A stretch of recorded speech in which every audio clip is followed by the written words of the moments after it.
All right, hello everyone. My name is David Parks. I'm the director of the Global Center, and this is our first Global Voices of the semester. Great to see you here.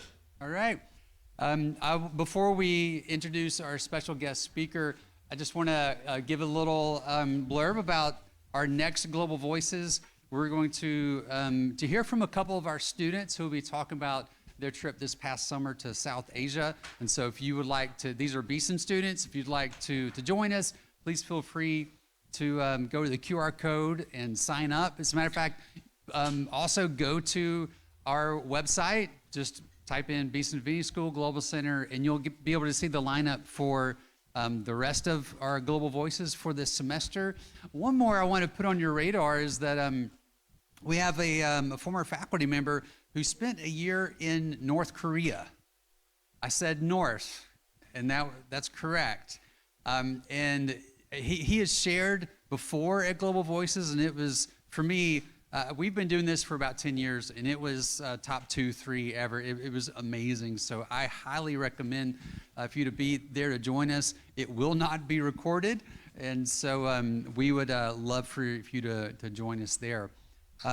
Today, I want to introduce our very special guest speaker. This is Archbishop Dr. Ali Buba Lamido. He came to faith from a Muslim family in Nigeria. He's the Archbishop of the Anglican community in Nigeria. He retired in 2024 after 27 years of service and currently living in America.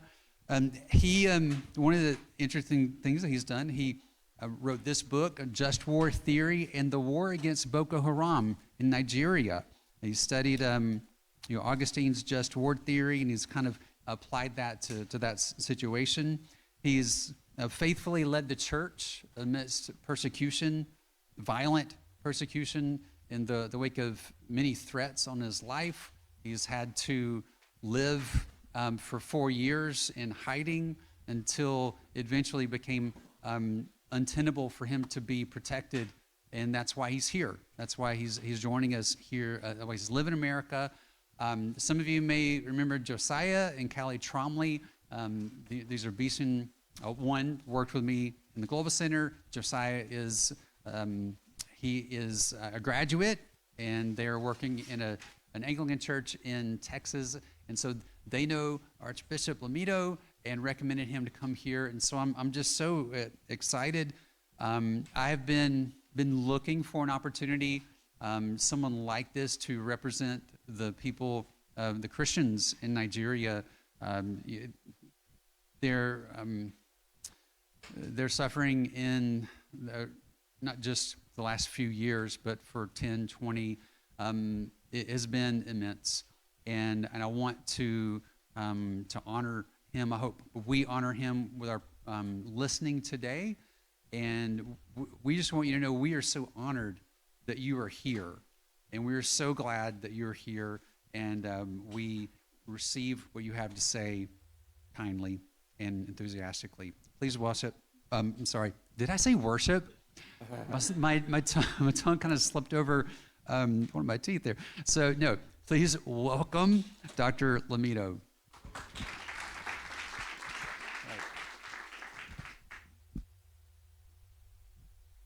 Thank you so much.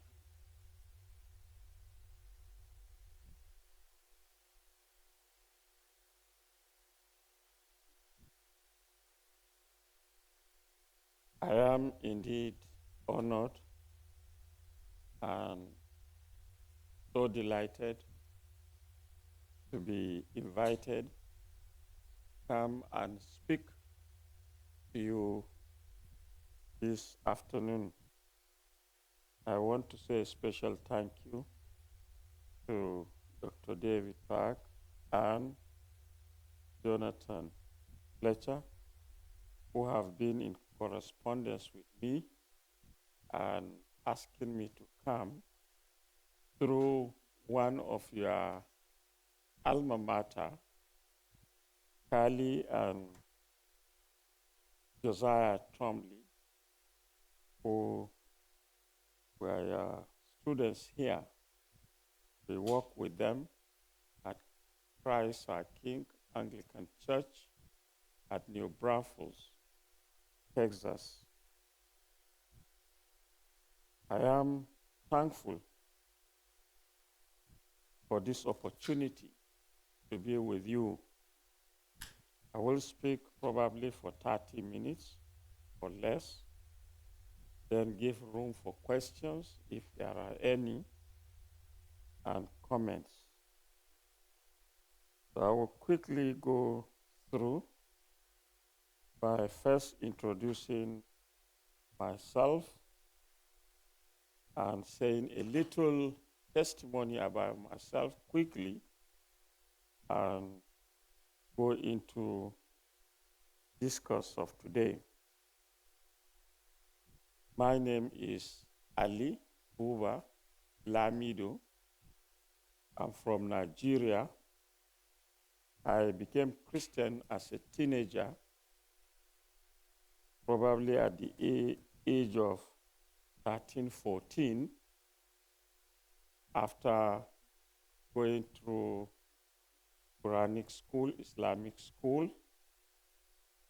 I became Christian through the influence of my aunt, who was elder sister to my father, who picked me up from my dad to live with her in central Nigeria, a place called Jos.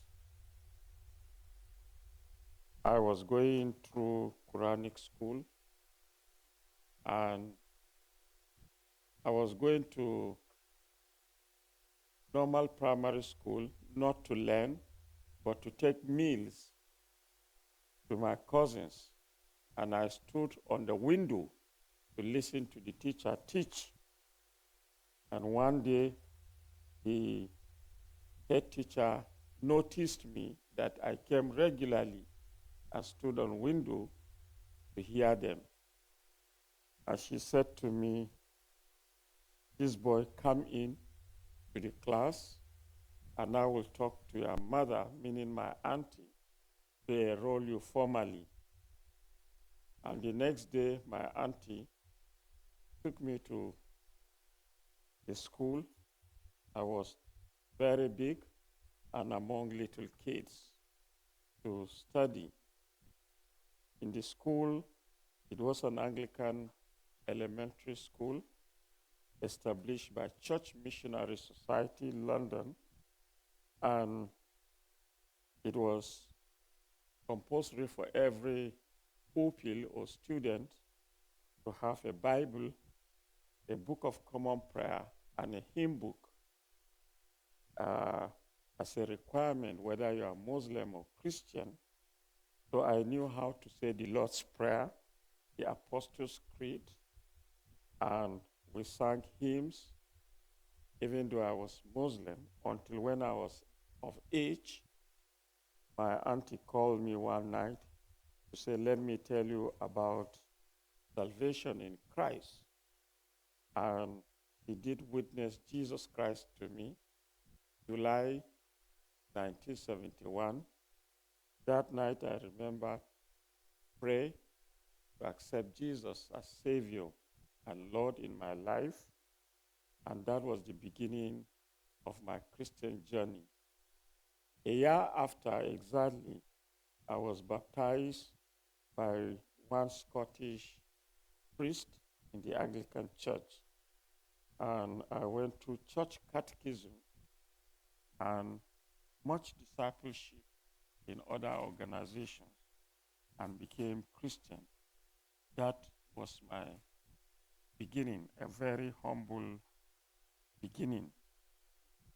I have not suffered persecution at the beginning of my Christian life until much later, maybe this year, this period of time when the persecution of Christians in Nigeria came so severe.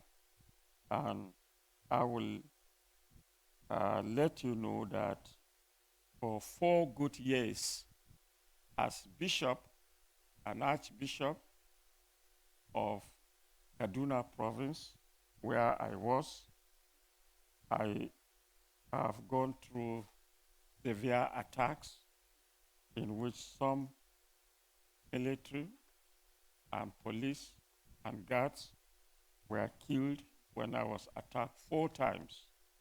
But God delivered me, and I was in hiding for good 4 years until when I finally had to leave to other places and left the job. Christian persecution in Nigeria has been talked about variously and at various platforms today. And if you follow the news of Nigeria, you will be, you must have been reading about Christian persecution and genocide of Christians in Nigeria. But I do not know whether it is genocide or persecution. But as for Christians today in Nigeria, they think that even though Muslims are also being killed, Christians are targeted and killed in large number in central part of Nigeria. This is Nigeria. It has 36 states in the federation. You look at the spread of it, with the capital territory here, Abuja, and there are about 36 states, not about, and we speak about 250 different languages in Nigeria, each of them unique in its own way, and you don't understand what the other one is saying. This is probably a gift from God, and I think it is diversity which should be used positively. Economically, we are 5th world oil-producing nation in Nigeria. A lot of oil, a lot of natural resources, and human resources as well, because we were colonized by British, and we were actually endowed with human resources trained in foreign universities, such as universities in Wisconsin, such as Aberdeen and Oxford, and many universities in United Kingdom. So we had a good legacy of Western education in Nigeria. However, after the independence, we had political independence in 1960. We also had our major problems, which were man-made, some of them natural, but Nigeria is divided into some regions politically. At the moment, we have these regions shown here, and I have stated for the reasons of understanding of terrorist groups in the region, like Boko Haram, which has started since 2009. And today, it is about 16 years of terrorism in Nigeria, particularly in the north of Nigeria, but it's fast spreading all across the country. And we now have these regions. I will quickly explain. The green area is the northeast, where Boko Haram started, and where the main fight is going on since 2009, and it has spread to the northwest, which is a full-blown terrorism. And in the north central. Such terrorist groups are Boko Haram, which is the main one, and they have a very clear goal and objective to Islamize Nigeria and to establish Islamic government. This is very clear from their statement and from what they want to overthrow the government and establish Islamic government under Islamic law. Then, oh, I'm sorry.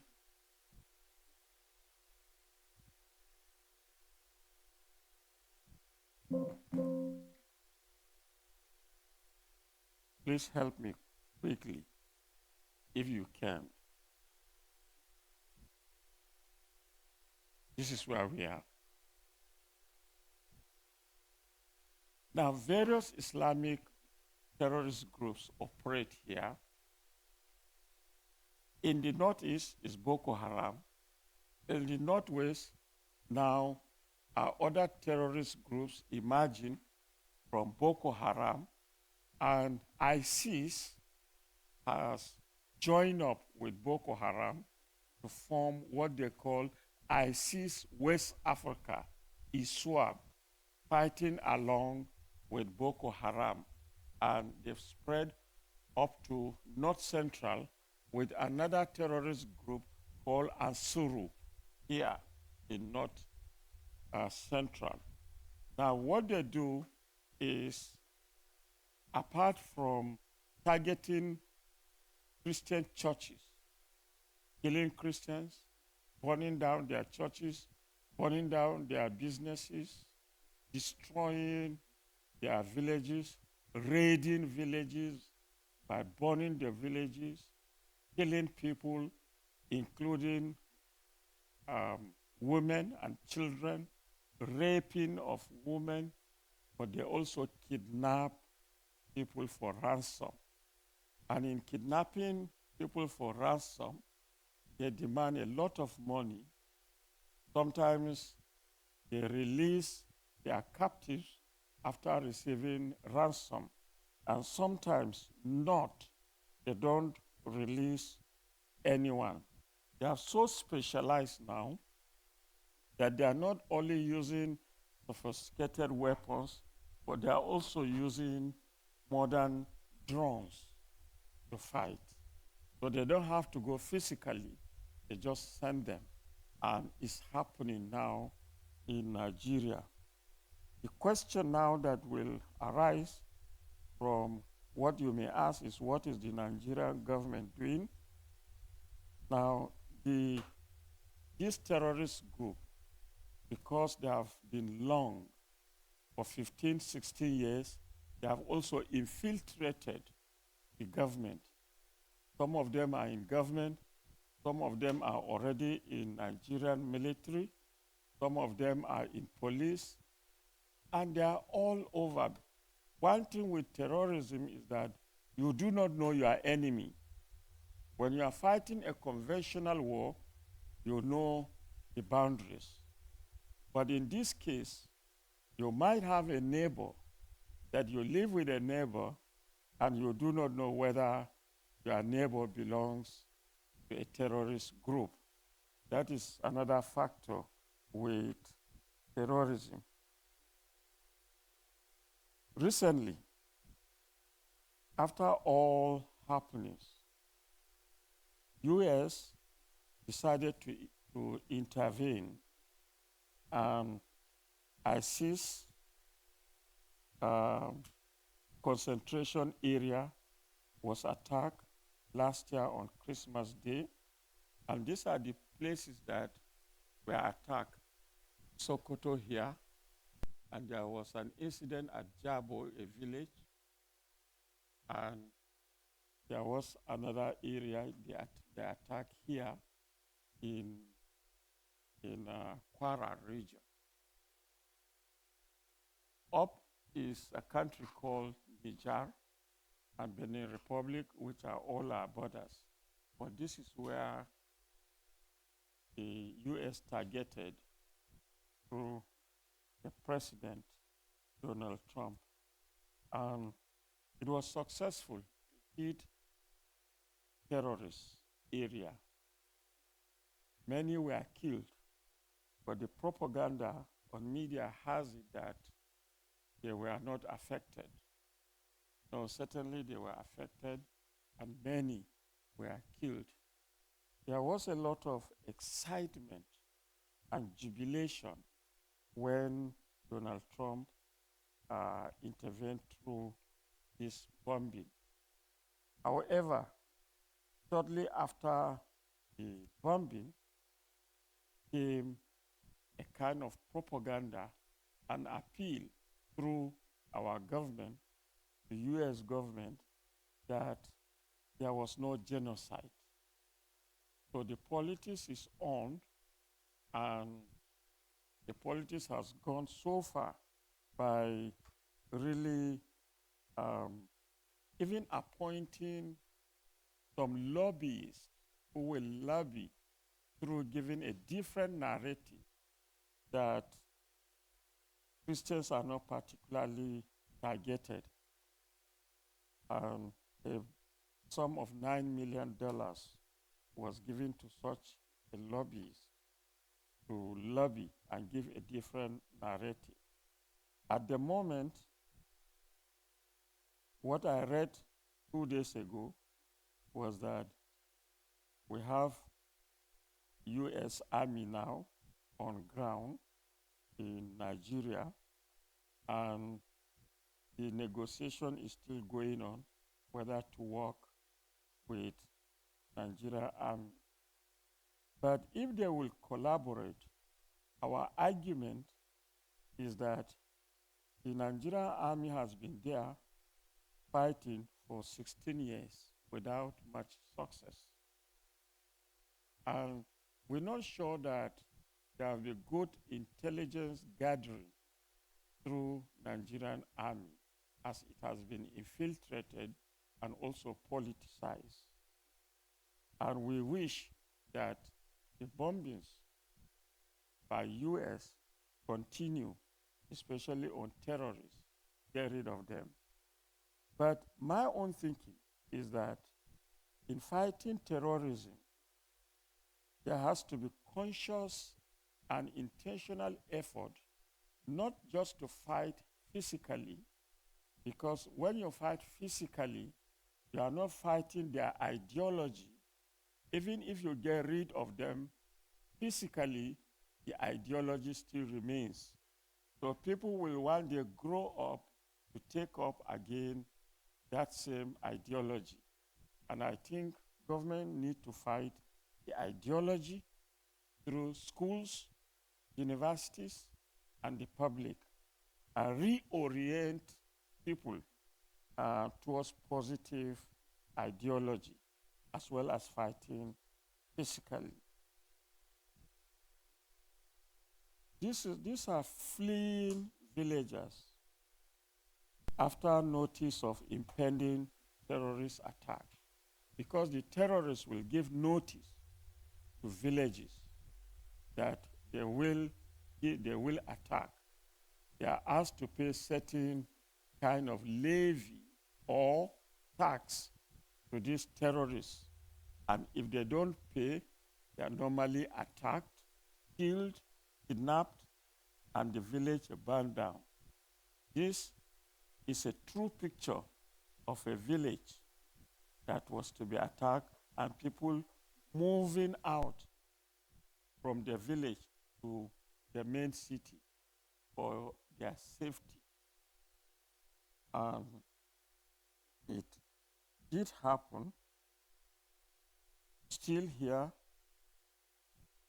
in follow-up to the movement of villagers after being given notice, and they move from those places to another area. In this one, this is how you find central Nigeria a village and a Christian church after being attacked.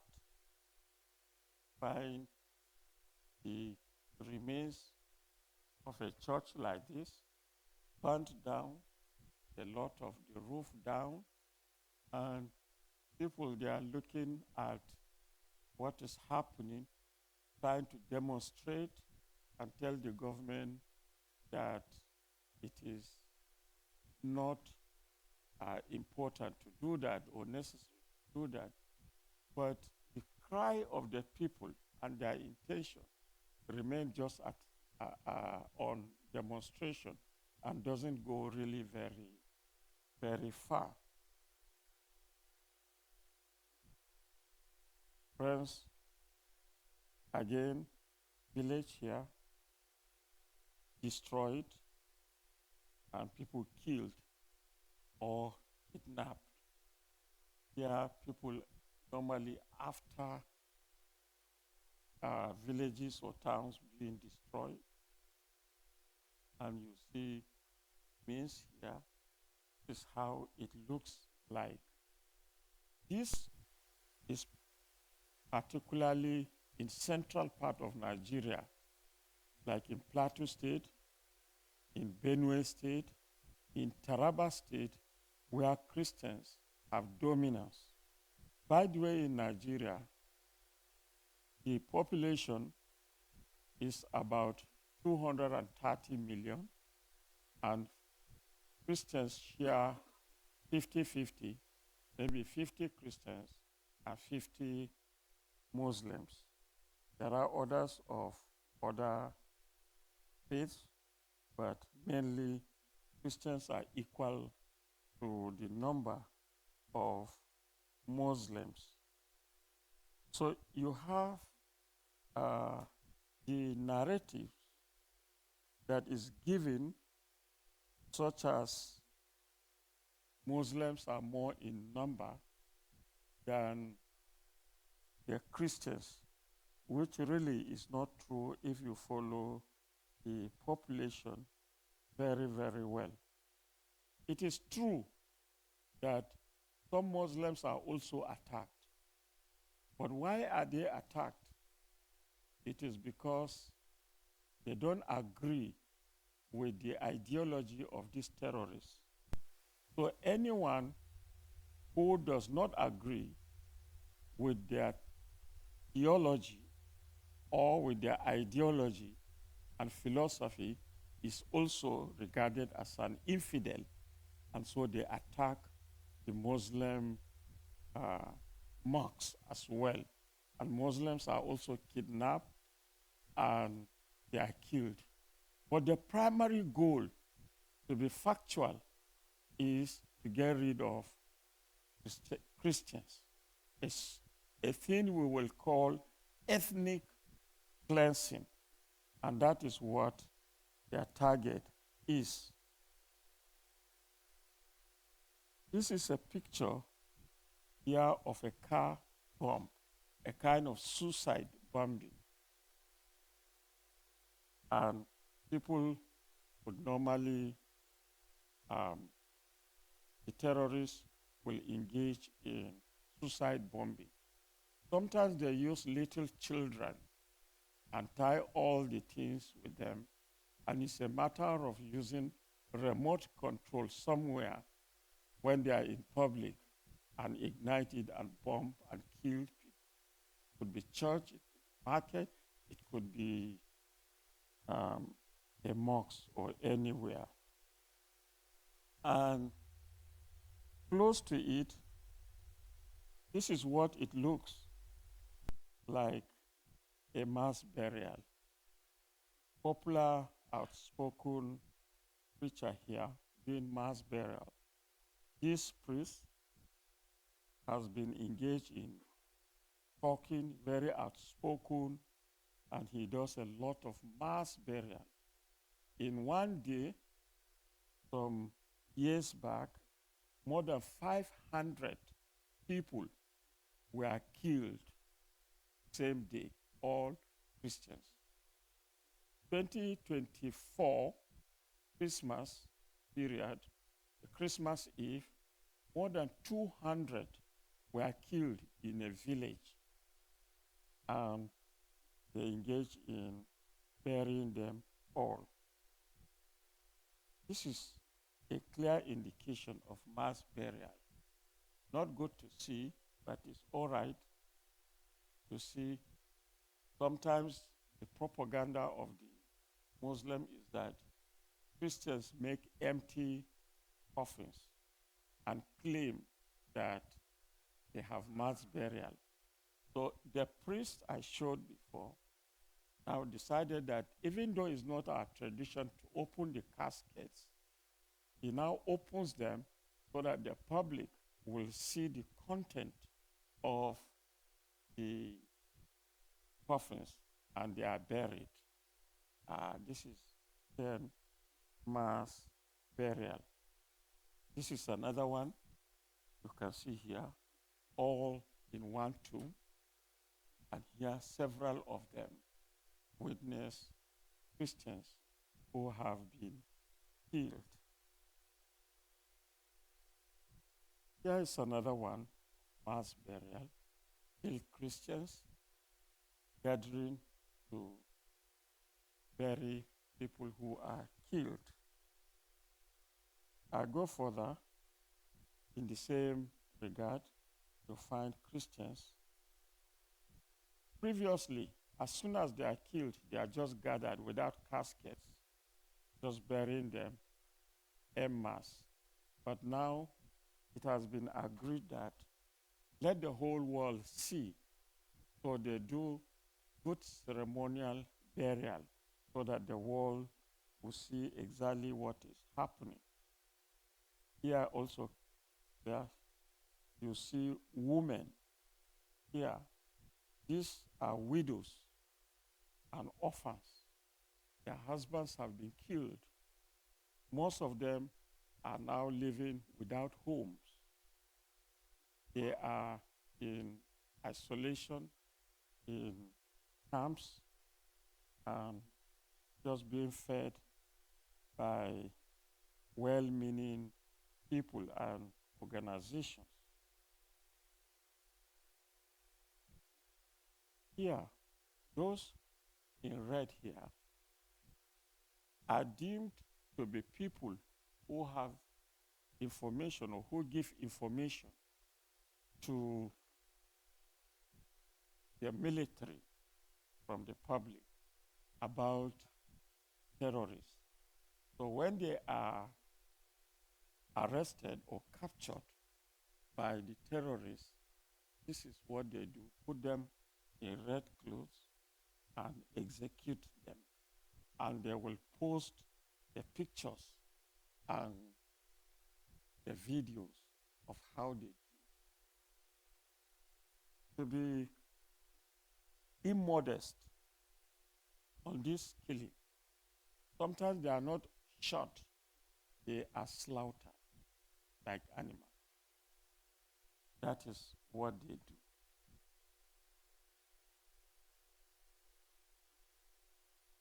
Priest, again, being burial of Christian priests killed by kidnappers, even after ransom has been paid. The Christian church, how it is. I am going quickly. Now, what about this? These are terrorists and their capabilities. This is how they are trained. They are really trained. Sometimes trained more than conventional military, using sophisticated weapons that are not in the hands of the conventional army. And because of the corrupt nature of Nigerian society, a lot of money is voted for defense, but it ends up in selling these sophisticated weapons to the terrorists themselves, who in turn will use it against the citizens.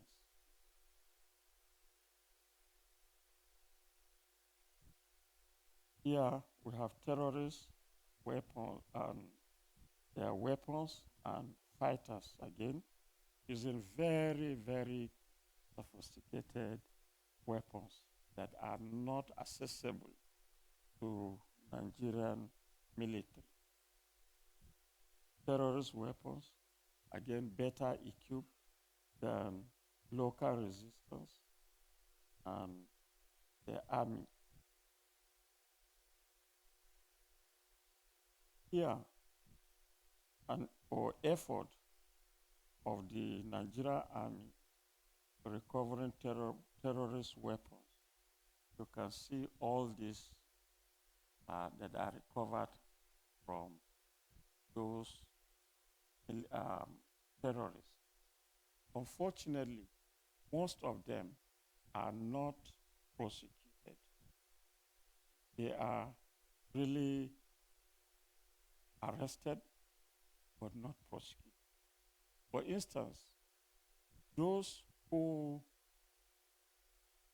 planned to kidnap me were arrested by Nigerian police.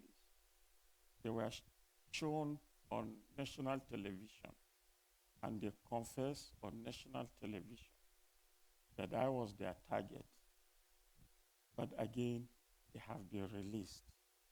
And the security clearly told me that they are overwhelmed. They cannot guarantee my security anymore. So if you are told that your security is not guaranteed, you have to look elsewhere. This looks like a surveillance or patrol by Nigerian security. But again, it remains on surveillance. With the bombings of US now, it is reawakening the Nigerian army to try to want to fight and to show the world that they are fighting.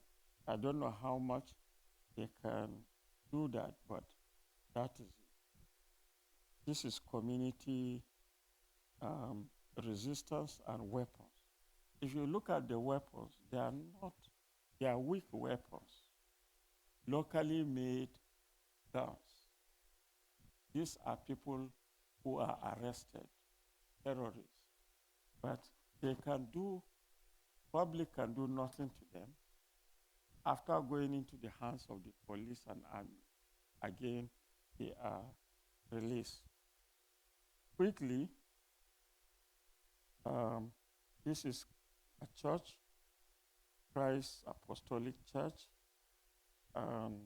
This is a day after gunmen had attacked the parishioners and killed the pastors and worshippers in a town in Kwara State very recently in November. This is where a number of children, 303, and 12 teachers were kidnapped in Niger State, this Catholic school. It took a lot of time to recover them. Government argued first that there was no kidnap and later agreed. But in any case, thanks be to our Lord that they have gained their freedom. Here is an Anglican priest who was killed by Fulani militia, and his wife and daughter were just released. But this priest, here he is, has been killed by these terrorists. Wife and daughter. Wife again and daughter have just been released, and they are receiving medical attention. Kaduna, I know them personally. Then the last slice here is a lot of hope in the country for progress in the war with terrorists. We are hoping and praying that the US government will again engage the Nigerian government in this fight and really succeed.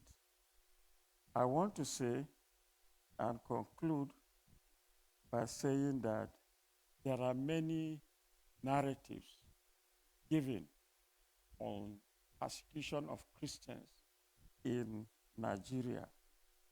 But the truth of the matter is that security should not be politicized by any nation. It should be made, and the narrative should be given as it is, factually, and it should be given with the aim of restoration of peace and unity of the country. This is where we are in Nigeria.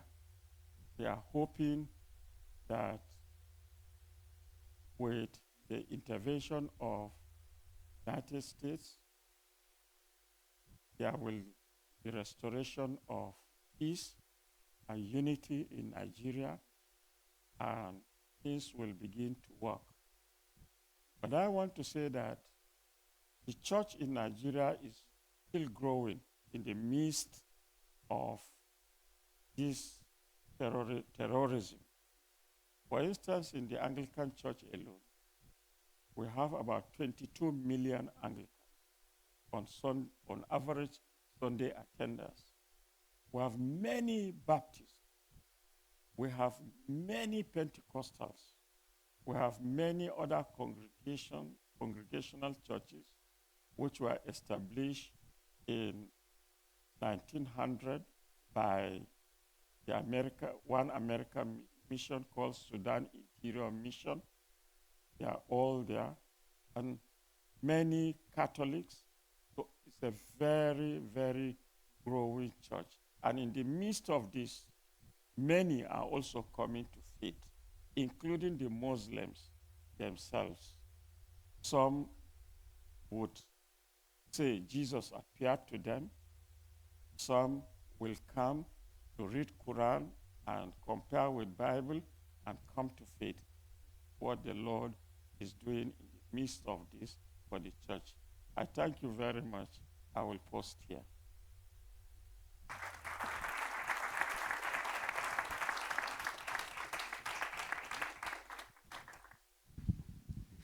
Hey everyone, thank you so much for being here. We're going to do just a couple questions, maybe even just one, depending on how long it goes. So we have a mic upstairs and a mic downstairs. Hi, my name's Caroline, and I was wondering what you think Christian responsibility is, both in Nigeria and internationally, when it comes to this conversation on violence and how we can support both in prayer, but also you're talking about wanting the U.S. to continue to intervene, and many of us in this room are U.S. citizens. Do you advocate for us reaching out to our politicians and encouraging support of Nigeria? Thank you. One way you can support, yes, prayer. But we recommend advocacy for Nigerians. If you get a good narrative, tell the story. If you can reach out to the Congress, please do so. And if you can reach out to the presidency, also do that. The problem we encounter here today is that most of the narratives that are given are not good narratives that is reaching the government to discourage them from helping to fight terrorism. But when you give correct narrative, what we want is peaceful Nigeria, where Muslims and Christians will live together in unity and for the building and development of Nigerian society. As Christians, we cease to have a good testimony when there is violence, when we begin to hate the Muslims. Our duty is to love them and evangelize them. And we want a conducive environment where we can reach out to anyone who is not of our faith. Well said. I think that's a great way to conclude.